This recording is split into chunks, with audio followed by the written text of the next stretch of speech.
Hello and welcome everyone, I am Ducky Obrien and today I'll be going over a game called Hell Let Loose. Hell Let Loose was developed by Black Matter, it was published by Team 17, the fine folk who brought you Overcooked, and it'll be releasing soon onto Xbox Series X and X, the PlayStation 5, as well as the PC. It's already released onto the PC, the official release date was July 27, 2021, and the MSRP is $39.99. I want to go over this game. This is one of those hyper-realistic, super difficult World War II sims.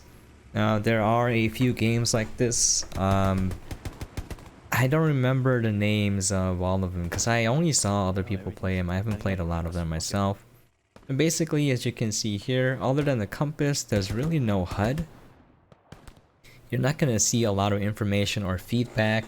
You're going to have to rely on listening to the bullet trails as well as looking for them to find out where the people are.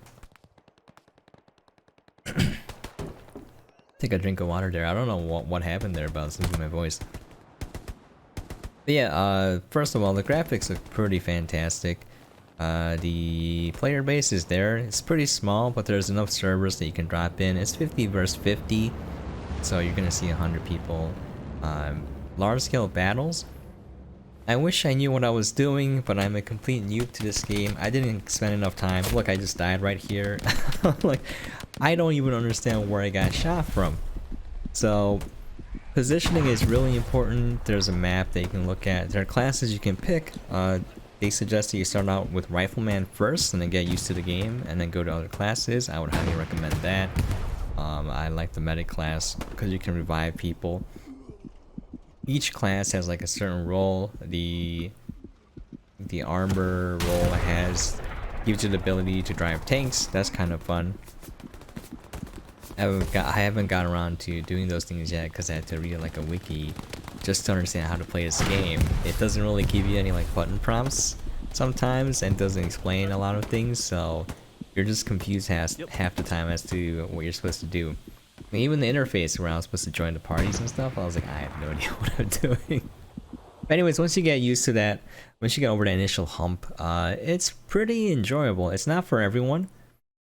Once again, it's like you're gonna spawn at like HQ or one of the recon points. Like I just clicked on it on the map and then I click deploy. And you're gonna do a lot of running, and you're gonna do a lot of crouch running. You're gonna do a lot of prone because if the enemy is holding an angle on you and they see you coming, you're just gonna die immediately. So it's very, very difficult to play well, and it's a little bit frustrating sometimes because you don't know if you're new to the game, like I am. You're like, I don't know what's going on. You know, I barely see the enemy. Sometimes I don't even see them and I die immediately. I'll see if he pokes you. But yeah, you can have squads and then you can work together. And I picked the armor role because I wanted to drive a tank, but there were no tanks that I could find, so I was just running around by myself the whole time, not really knowing what I'm doing. I picked a recon point here, whatever they're called, and I spawned here, and I was like, what is this box? I have no idea. Just running around. Later on, I got a little bit better at positioning. I'm just following everyone else. You can kind of tell where the enemy is by looking at where they're pushing. The goal is to capture points. So you want to have more of your guys than theirs at the point. And, moving together is very, very, very important. So when you see a bunch of guys running in a direction and they're all prone, you might want to go prone too. And you have to do things like, oh, where are the bullet trails coming from? Where's the muzzle flash? Where, in general, are your allies shooting at? Like, what direction are they shooting at? So you can kind of look and scope out for enemies or any potential threats there. I spent most of the beginning part of this round just, I don't know what I'm doing. But yeah, this is the game. This is the game, fellas. Again, it looks great, and it's pretty immersive. There are a lot of people on comms who are just like using lingo, and it feels like, you know, they're trying to roleplay as soldiers a little bit. It could be soldiers, who knows, I don't know. But yeah.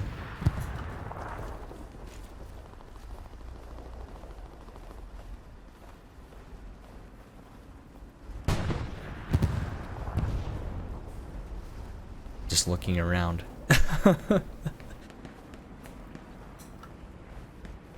So you can see the icons there of your friendlies, and it would be really funny. There's some games that do this where they don't give you the icons of your friendlies. You have to differentiate between friend or foe based on the uniform. So those games are even more difficult for me because everyone looks the same, especially when they're far away. I don't know how you're supposed to tell. Yeah, as you can see, there's no mini map. You do have a large map to look at the objectives, and then I'm just wandering around aimlessly because I haven't played this game enough to understand it, but here we are.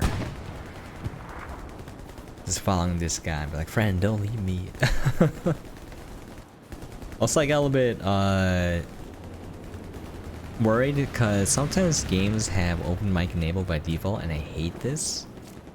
But, you know, I gotta do my intro for the game. You know, I like to give credit to the developer and publisher, and then list the platforms and the price so that people, you know, if they're interested in buying a game, they know that. Also, like, I think if you make a game, you should get credit for it, you know?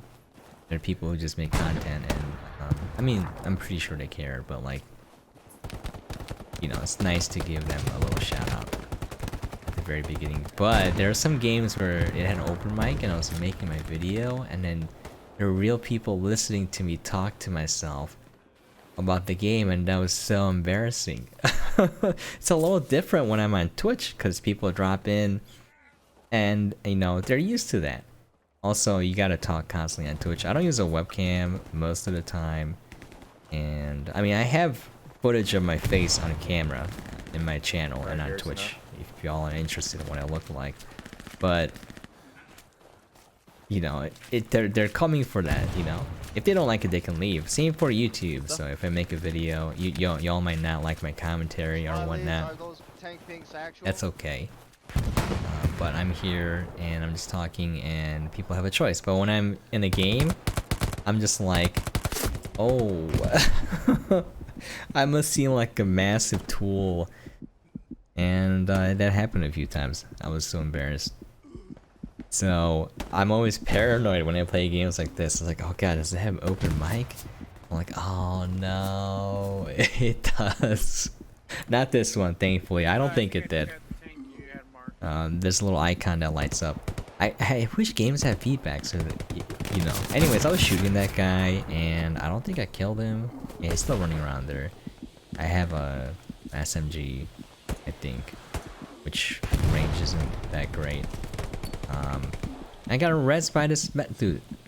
EPXXXX, bro, you saved my life like, I think 4 times this entire match. I didn't die after this point. I don't think I did, because he kept rezzing me. Or there might be a point where he tried to come to res me and died. I don't remember. Anyways, I'm recording this separately because my voiceover, because I was paranoid the entire time. if the game had open mic. Believe it or not, I am a very shy person. I mean, it's pretty easy talking to myself or talking to people on, you know, when you're streaming, because it's just text. I'm not seeing that person face to face, so I mean, a lot of I have a very nice network of friends now that are content creators. We're all shy. Glitch is shy. You know, you might not think he is if you watch him stream Overwatch. He's very charismatic sounding, but yeah, he's apparently shy in real life. You know, I watch Nikachu streams as well. She's very lively on stream, but apparently she's very shy in real life. Me too. We all are. Most of us are. And I think people kind of think that we're like this all the time. I can carry a conversation with strangers now. I can interact in a fashion that is slightly less awkward, I would say. I wouldn't say like what's the word? Like if a stranger came to talk to me, you know, they wouldn't be like, "Oh, that guy's cool." It'd be more like, "Oh, he was chill, you know, not that awkward," which is a vast improvement from how it used to be, which was like completely awkward. I mean, I have the problem of trying to look people in the eye. I can't do it. It's very difficult for me. So when I talk to people, I tend to look away from them. I have to force myself to look a person in the eyes, and it's very difficult for me to do that. I don't know why. It's just really hard. So, you know, people ever meet me and I'm not looking at you, don't take it personally. It's just that it's very difficult for me to look you in the face. I don't think anyone's ugly or anything. Nothing like that, okay?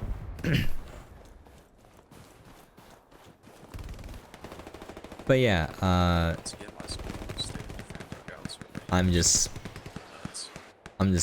talking over playing this game, and I realize that it's more difficult because when you're playing the game and talking, it just comes to you naturally. Because I just go into streamer mode, you know.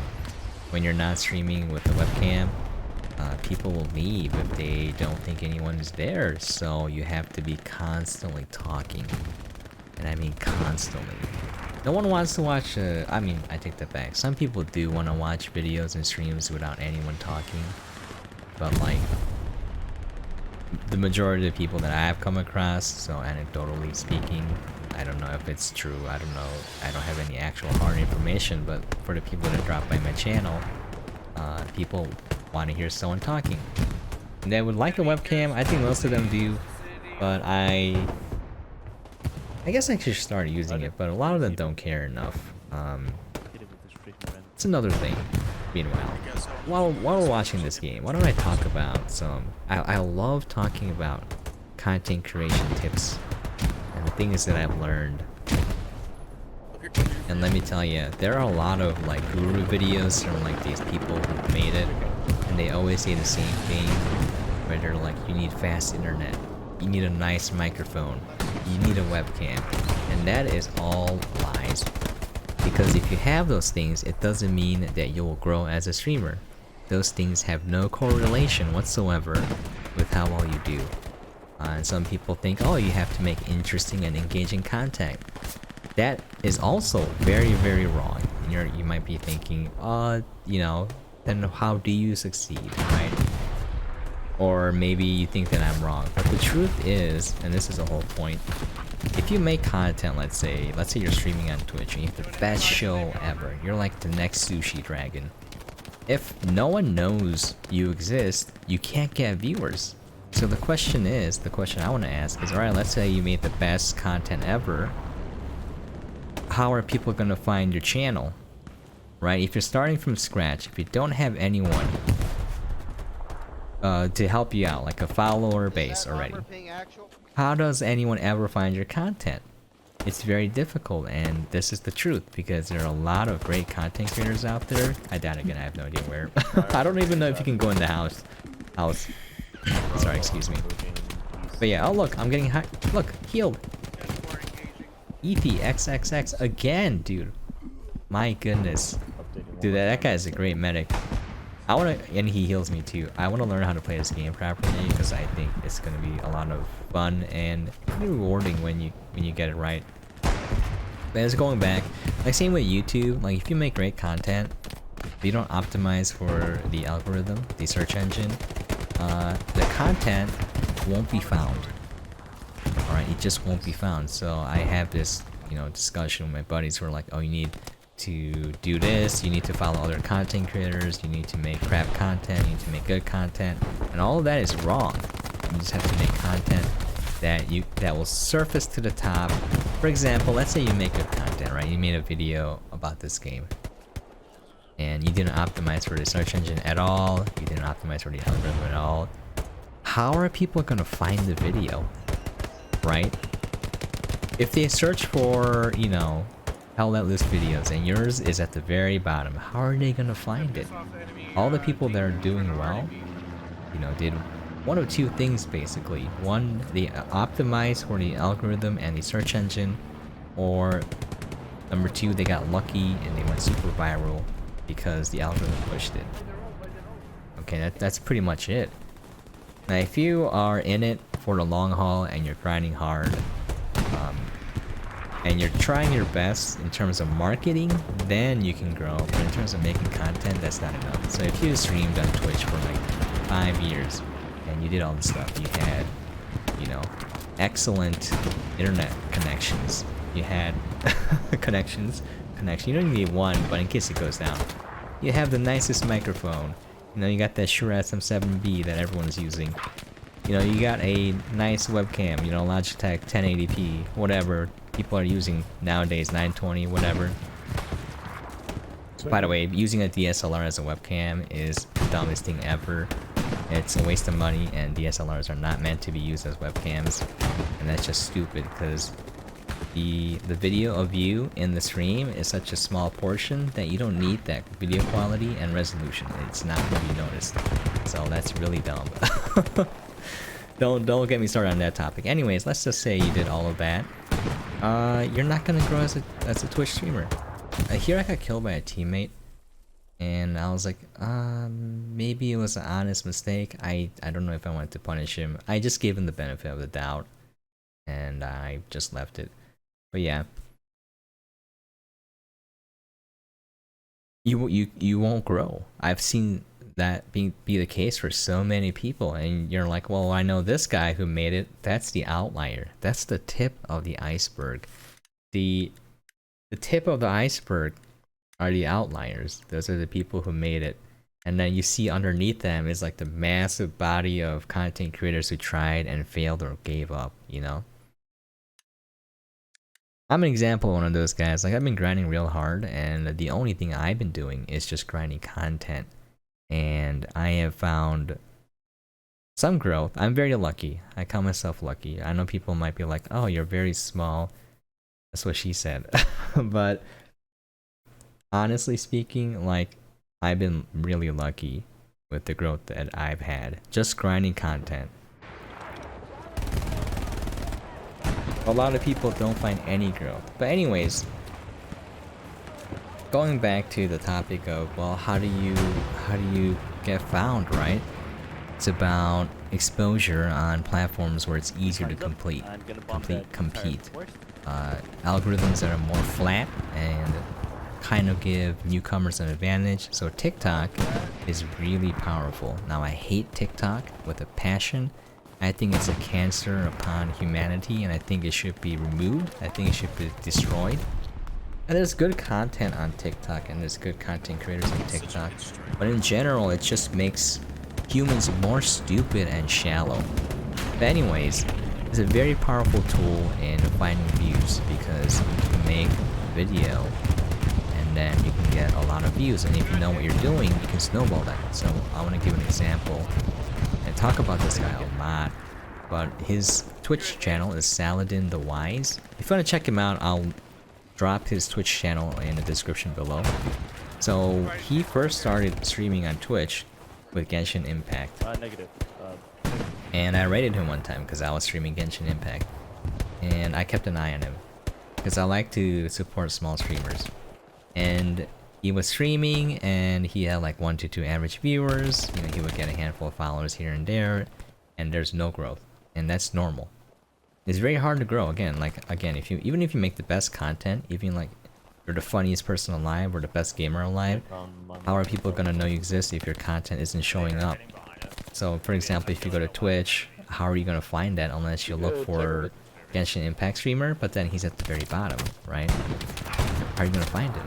How are you gonna find him if it doesn't show up in recommended? Anyways, so he was doing that for I think a couple weeks, and then I checked again, and all of a sudden, he has 30 people dropping in the minute he starts streaming, and then he's going up to like 70, 100 average viewers as he continues streaming. I was like, what the heck happened? And I looked, and he was making Genshin Impact memes on TikTok, and it blew up. And he knew how to, I don't know how he did it. I would love to ask him.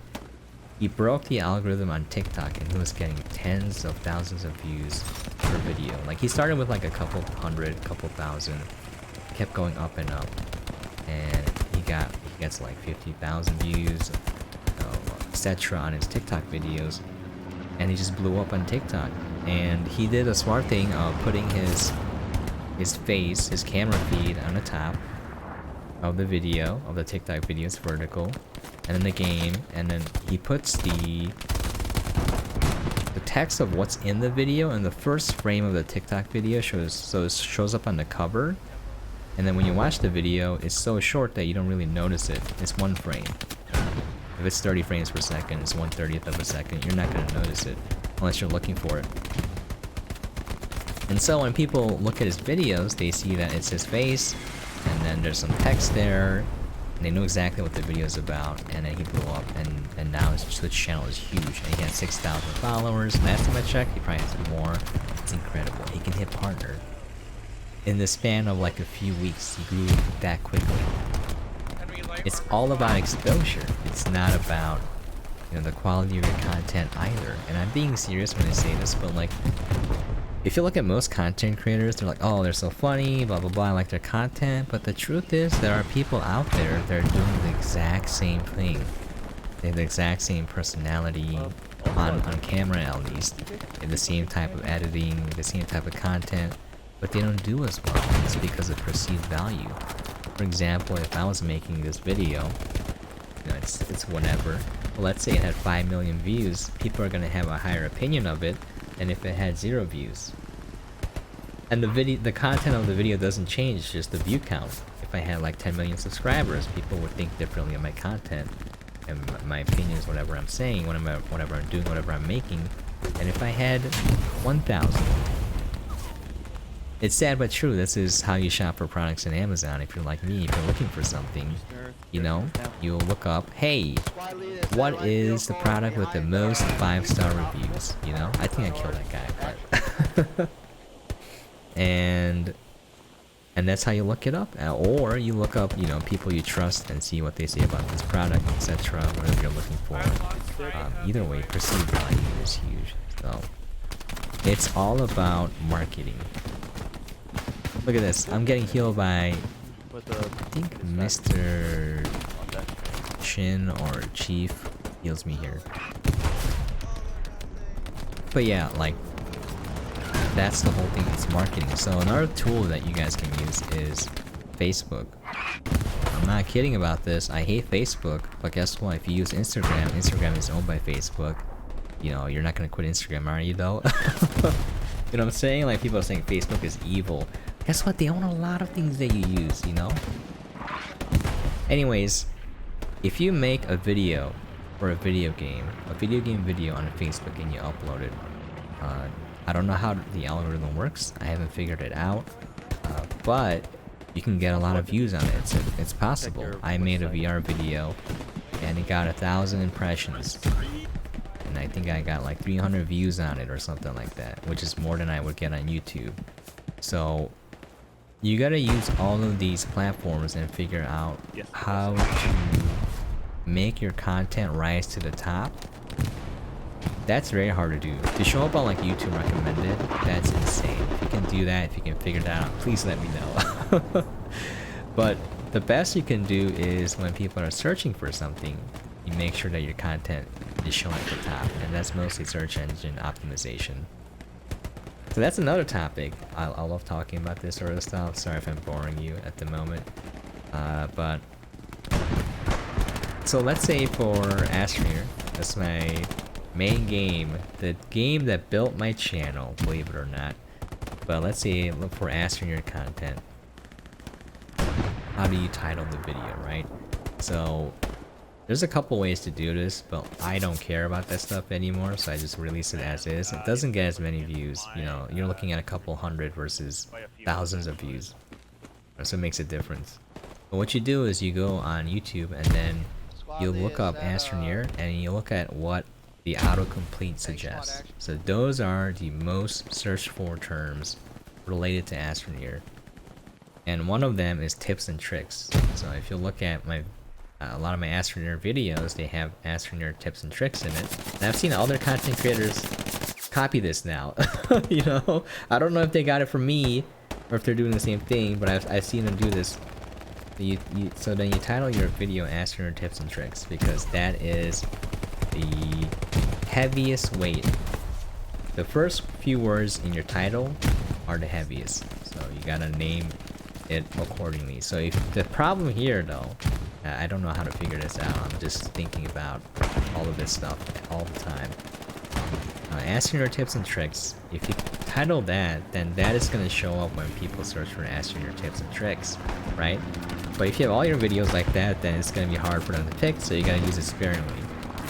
Well, let's say you're making a video about something else, then you got to give that something else the weight, because if you weight asking your tips and tricks first, whatever you made is not gonna show up. So like, let's say destroying the planet, you know? How to destroy a planet? You want that to be first. That said, how the search engine works is that the words in your title have to be in your description and then in your tags, right? And how it works is that, oh, if you title a video a certain way, then it's gonna think that, oh, it's gonna look to the description. If you have the same keywords in the description, then it's gonna be like, oh, the title must be accurate. And when people click on it and watch it, consume it, then the algorithm is gonna think that it's accurately titled, and then it's gonna get pushed. So that happened to a few of my videos. I got lucky most of the time. Yeah, I'm gonna call it there. I won. I don't know what I did. I contributed absolutely nothing to my team. That's gonna be it. Oh man, I gotta play this game more. Anyways, as always, hope you guys are staying safe and sane out there, and I will catch you guys next time. This video is a little bit different. I'm just talking about random stuff. What I felt like doing. Hopefully it didn't bother you guys too much. Alright, catch you guys next time.